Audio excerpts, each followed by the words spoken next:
So we should jump for joy when our opponents play something that is completely different or out of the book and challenge us to come up with something on our own that allows us to actually play chess as opposed to like just regurgitating lines. Um, and what's interesting is that when you play just fundamental chess in terms of what a style that complicates and attacks and creates a situation that gives you joy in the game, it limits the responses of your opponents. So we're going to look at a game now that I played just a minute ago. We're going to start the computer, and this person played the Polish opening. And so this is what to do about the Polish opening. And frankly, I have no idea what to do with the Polish opening. I've never studied the Polish opening. I have no idea what the proper line is against it. However, there's some really fundamental things that you can look at right here. And the first thing is that pawn's sitting on b4, so it's vulnerable to your bishop on f8. And there's all kinds of trappy little tricky things where you move e5 and they move bishop to b2 and you exchange pawn for pawn. But really, what you want them to do is waste time with that pawn. And the last thing you want to do is put a knight on c6 and just let them chase it with that pawn. So you're going to try to play a little bit away from that pawn. It's sitting out there over there, and you want to turn it into a liability versus an asset. That's my theory. So we're going to look at what I did here, and I just made this up as I went along. Now it's saying it should play a3, e6. So what's the big magic with e6? Well, my move here leaves myself open to various little tactical shots, and I like the move because my theory is I'm going to put my pawn on e6, not on e5. So he's got that strong bishop, and we're not going to allow him to attack. We're just going to let him have that square for the time being. We're going to try to turn his pawn into a liability versus an asset. So he plays c4, which is apparently book, and I protect. Now he plays pawn takes pawn, which I don't know what the theory is here, but to me, black already stands better, and the computer agrees. So now he plays a3. So he could have pushed b5 or a3. Yeah, that pawn needed to be protected finally. So, the fact is he's wasted a bunch of time over there. However, it's still an even game, according to the computer. Now, I don't see this in the computer repertory. The computer wanted me to play c6. Well, an interesting idea to protect the pawn and maybe get my queen out over there and start pressuring that pawn. But I go directly after the pawn and try to create a liability out of that pawn again. So he has limited ability to respond. And he moves, and now the pawn's there. Now this means that I'm going to end up developing my queen's knight to d7, which I had planned on doing anyway all along. So now I get to put my bishop on a square that I really like. And ultimately, if he castles queenside, what we have here is kind of a reverse French. And I like attacking out of these positions. So it says here he can move queen f3, but that's not a move that anything but computers look at usually, with a few notable exceptions in the Grandmaster rank. So now we're just going to develop quietly. These are all number one moves, except for that h3. We don't know what that was, but it's still an even game. And now I go for kind of a little cheap shot. I'm headed toward that weak d3 square, and I'm begging him to create a weakness.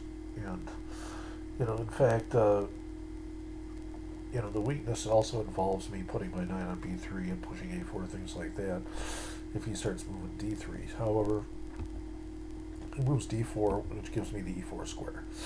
Now my e4 square is more valuable than his e5 square. And it's got more support, and says he should exchange off right away with an even game, which he doesn't do. Now it suggests I should also exchange off, which I don't do. I sit on this. Now, why would I make a move like that? Well, I'm preserving my bishop on f5, and I'm not saying that my move is the greatest move in the world. I don't think the computer liked my move. He didn't consider my move, so I'm going to be able to retreat my bishop to h7 in case he moves knight to h4. Because theoretically, I like what I have here, and I want to try to maintain it as long as possible. Once again, wants me to exchange. Oh, Stockfish 8 says I should move queen to c8. Instead, now I move queen to d7, which apparently is a blunder. Now it gives white a small advantage if he just moves knight to e2, which does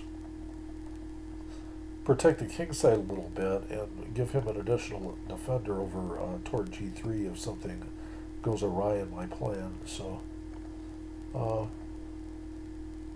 don't know if I like knight to e2 at this point. Interestingly, it says I should move queen to e8 if he moves knight to e2. The computers have an amazing ability to find moves I don't understand. So now it says, of course, bishop takes h3. However, if you look at the computer line, bishop to h3 results in what? It results in an even game. You know, because there's not sufficient support to attack on the king side at this point. And you can get an attack over there and create havoc over there and do a lot of stuff, but you just don't have enough pieces coming into play here. You know, he's going to be able to defend. So the best you're going to be able to do is check him a lot with your queen over there after you sack your bishop. So I make the unusual move, rook to e8. Now it says he should move knight to e5 and completely thwart my plans, which I'm not completely uncomfortable with. But one thing I really don't like playing against is people who move knight to e5 and then they move f4 after that, like stonewalling the whole position, and it's something that bothers me. However, it says that I should now move queen to e7 rather than e6.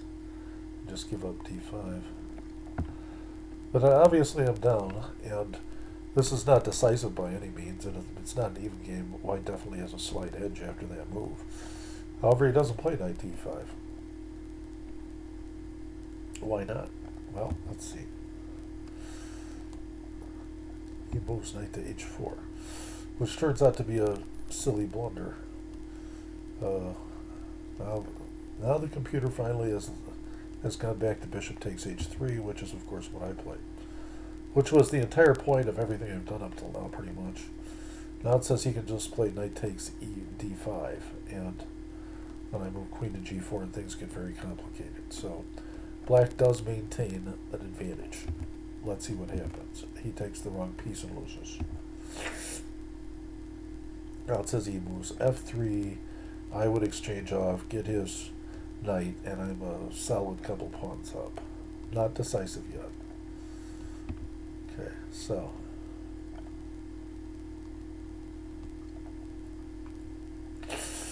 he moves his knight back and loses. So obviously this game was over. So we can look at f3. I'll tell you what happens. He moved his knight back. I checked him on g4, then took it. So that was a ridiculous move that he would have been down quite a bit. Let's see what happens if he moves f3. Now, as I said, what we do is we just exchange off and then take his knight. So let's try it. Now it says he should move knight to f5 and save his knight.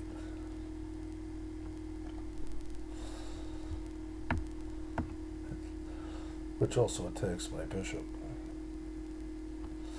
Now things get interesting. So I move knight to a4. Now my bishop's still attacked. My knight's still attacked. It becomes a cat and mouse game. So actually this is still a fairly even game here. Now rook to a2. So we have basically, we're 2 pawns up,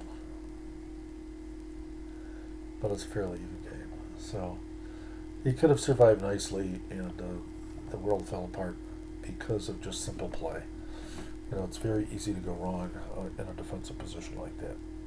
And that's the end of my example of what to do with the Polish opening.